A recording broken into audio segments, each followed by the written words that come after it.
এইটাই মুজিবনগর। আমরা এর আগে এর অনেক নাম শুনেছি, কিন্তু আজকের ইতিহাস জানবো। আপনারা দেখতে পাচ্ছেন এটা মুজিবনগর স্মৃতিসৌধ। এর প্রথমে আছে 11টি সিঁড়ি। এই 11টি সিঁড়ি মুক্তিযুদ্ধের সময় যে 11টি সেক্টরে বাংলাদেশ বিভক্ত হয়েছিল, প্রত্যেকটি সিঁড়ি এক একটি সেক্টর হিসেবে ধরা হয়েছে। এখানে মোট 11টি সিঁড়ি আছে। স্মৃতিসৌধের মুক্তিযুদ্ধের সমগ্র বাংলাদেশকে 11টি সেক্টরে ভাগ করা হয়েছিল। এরপরেই দেখতে পাচ্ছেন এই গোল গোল বৃত্তগুলো স্মৃতিসৌধটির গোলাকার বৃত্ত রয়েছে। এর দ্বারা 1 লক্ষ বুদ্ধিজীবীর খুলিকে বোঝানো হয়েছে। আমরা একটু সামনে গেলে দেখতে পারি লাল মঞ্চ। 1971 সালের 17 এপ্রিল বাংলাদেশের অস্থায়ী সরকার যে স্থানে শপথ গ্রহণ করে, ঠিক সেই স্থানে প্রশস্ত সিরামিকের ইট দিয়ে একটি আয়তাকার লাল মঞ্চ তৈরি করা হয়েছে, যা মুজিবনগর স্মৃতিসৌধের ভিতরে মাঝখানেই আছে। এরপর দেখবেন 23টি স্মৃতিস্তম্ভ। স্মৃতিসৌধটি 23টি ত্রিভুজাকৃতির দেয়ালের সমন্বয়ে গঠিত। 23টি দেয়াল 1947 থেকে 1971 সাল, এই 23 বছরের স্বাধীনতা আন্দোলনের প্রতীক হিসেবে ব্যবহৃত হয়েছে। প্রথম দেয়ালটি উচ্চতা 9 ফুট 9 ইঞ্চি 9 ইঞ্চি করে বাড়ানো হয়েছে, যা দ্বারা বোঝানো হয়েছে বাংলাদেশের তার স্বাধীনতার জন্য 9 মাস ধরে যুদ্ধ করেছিল। শেষ দেয়ালের উচ্চতা 25 ফুট। প্রতিটি দেয়ালের পাশে অসংখ্য ছিদ্র আছে, যেগুলো পাকিস্তানি শাসক গোষ্ঠীর অত্যাচারের চিহ্ন হিসেবে প্রদর্শন করে। আর এখন যে পাথরগুলো দেখছেন, এইগুলো 30 লক্ষ শহীদ ও মা বোনের সম্মানের প্রতি ঐতিহাসিক দায়বদ্ধতা ও স্মৃতিচারণা প্রকাশ করা হয়েছে। এখন আমরা দেখতে পাচ্ছি মুজিবনগর কমপ্লেক্সের প্রবেশ মুখে এখানে আছে বাংলাদেশের জাতীয় ফুল শাপলা ফুলের কুড়ি বেষ্টিত আমাদের জাতীয় ফুলের ঐতিহ্য বহন করে।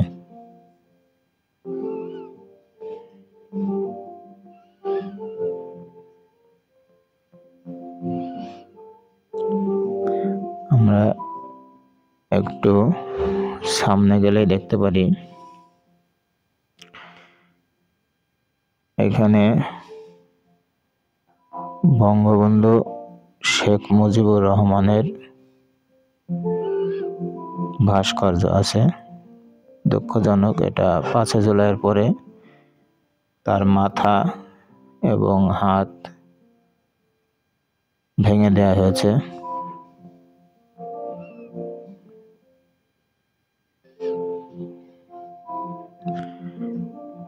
আপনারা দেখতে পাচ্ছেন বঙ্গবন্ধুর মূর্তি দাঁড়িয়ে আছে মাথাবিহীন ভাবে।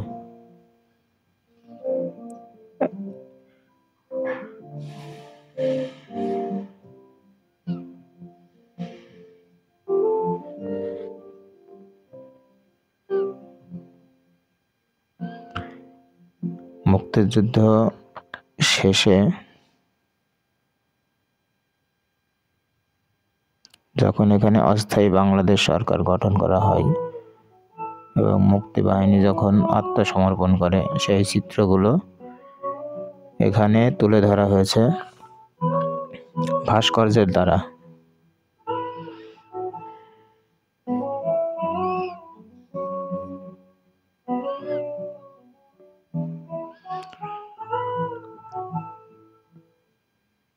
এটি বাংলাদেশের ইতিহাসে অনেক ইতিহাস মণ্ডিত একটা জায়গা। এখন আমরা চলে এসেছি মুজিবনগর কমপ্লেক্সের ভিতরে।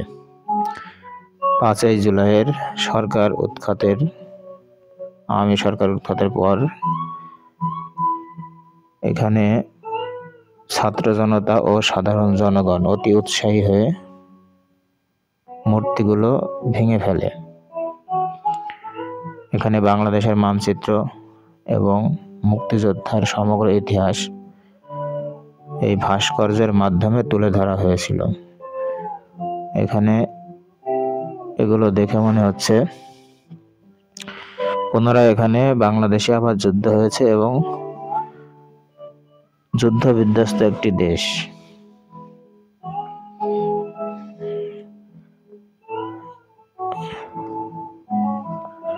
ছাত্র এবং জনতা সবাই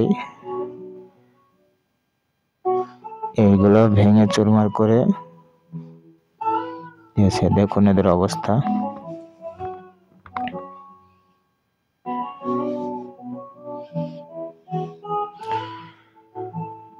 মুজিবনগরের পূর্ব নাম ছিল বৈদ্যনাথতলা। বাংলাদেশের মেহেরপুর জেলায় অবস্থিত। তৎকালীন কুষ্টিয়া এটি একটি ঐতিহাসিক স্থান। মুক্তিযুদ্ধে নেতৃত্ব দানকারী বাংলাদেশের প্রথম অস্থায়ী সরকার 10 এপ্রিল 1971 সালে গঠন করা হয়। এরপর তৎকালীন ভবের পাড়ার বৈদ্যনাথতলার বর্তমান মুজিবনগরের আম্রকাননে অর্থাৎ আমবাগানে, আমরা কিছুক্ষণ পরে আপনাদেরকে সেই আম্রকাননে নিয়ে যাব। 17 এপ্রিল 1971 সালে সরকার শপথ গ্রহণ করেন। এই সরকারের রাষ্ট্রপতি ছিলেন বঙ্গবন্ধু শেখ মুজিবুর রহমান এবং অস্থায়ী রাষ্ট্রপতি ছিলেন সৈয়দ নজরুল ইসলাম। বাংলাদেশের সরকারের প্রথম প্রধানমন্ত্রী তাজউদ্দিন আহমেদ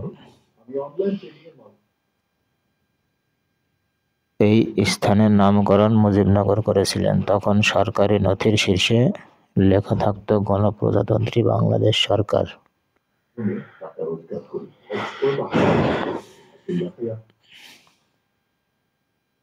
মুজিবনগর সরকারের ঠিকানা ছিল মুজিবনগর। 16 ডিসেম্বরে পাকিস্তানি হানাদার বাহিনীর আত্মসমর্পণ পর্যন্ত মুজিবনগর ছিল সরকারের রাজধানী। মুজিবনগর সরকারের ঐতিহ্য ধরে রাখতে এখানে গড়ে তোলা হয়েছে মুক্তিযুদ্ধ স্মৃতি কমপ্লেক্স।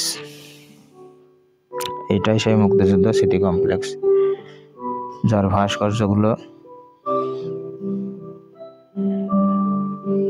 দুমড়ে মুচড়ে তুলে ফেলা হয়েছে।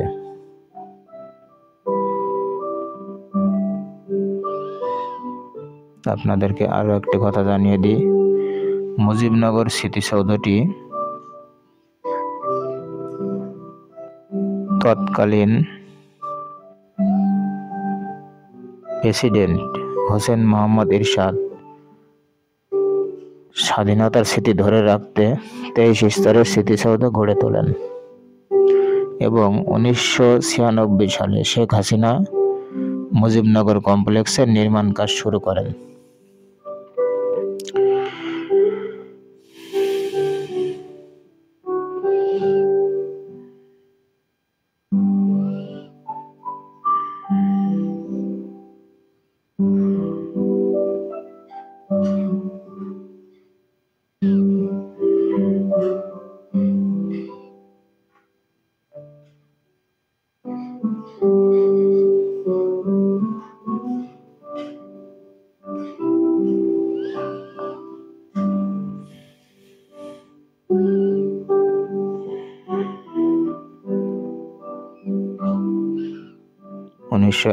সালের 26শে মার্চ বাংলাদেশের স্বাধীনতা ঘোষণা এবং পাকিস্তানি হানাদার বাহিনীর বিরুদ্ধে দেশের জনগণের প্রতিরোধ যুদ্ধ শুরু হলেও বাংলাদেশের মুক্তিযুদ্ধ পরিচালনার জন্য মুক্তিবাহিনী সংগঠন ও সমন্বয় আন্তর্জাতিক সম্প্রদায়ের সমর্থন আদায় এবং এই যুদ্ধে প্রত্যক্ষ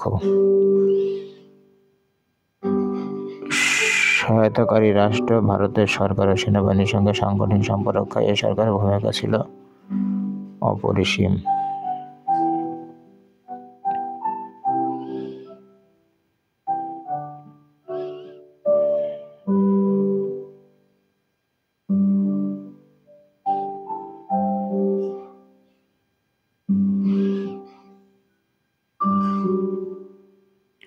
এখন দেখছেন বঙ্গবন্ধুর মূর্তি যেখানে ছিল সেটা সম্পূর্ণ ভেঙে ফেলা হয়েছে। বঙ্গবন্ধুর ভাস্কর্য জুলাই অভ্যুত্থানের পরে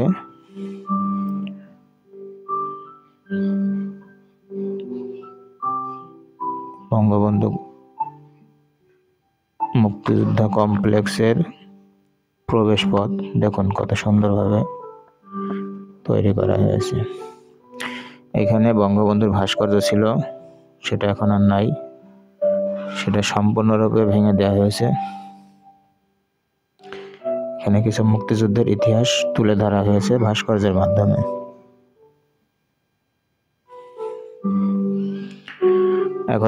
এখন আপনাদেরকে নিয়ে যাব ঐতিহাসিক আম্রকাননে। এই আম্রকাননেই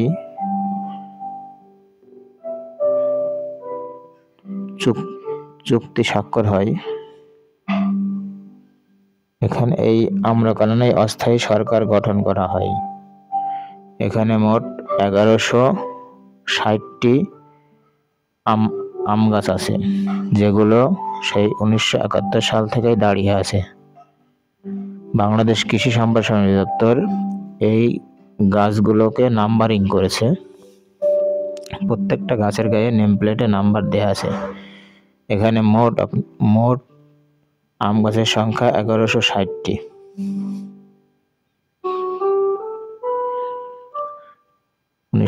সালে 71 সাল থেকে যেই গাছগুলো এখনো জীবিত অবস্থায় আছে, সেইগুলোকেই বেছে বেছে নাম্বারিং করা হয়েছে। ঠিক এই আমবাগান অর্থাৎ আম্রকাননেই মুজিবনগর অস্থায়ী সরকার গঠিত হয়।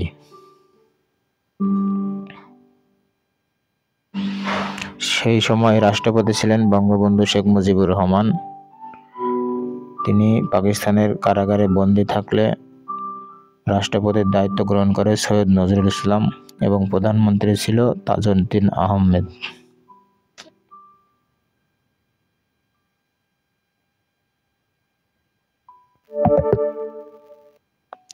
জয় জয় জয় বাংলা।